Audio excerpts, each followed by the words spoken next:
Off-roading. They love it.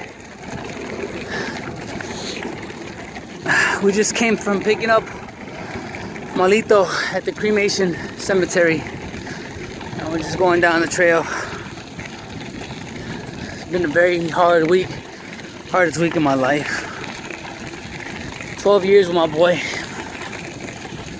And I had him when he was a puppy. And it was just the hardest day of my life. And it's more than just family. It was my baby, it was my son. I love him so much. We all miss him.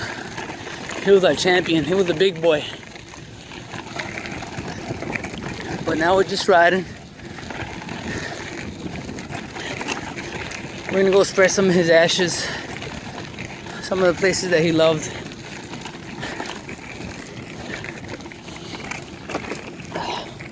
Hi there. Hi.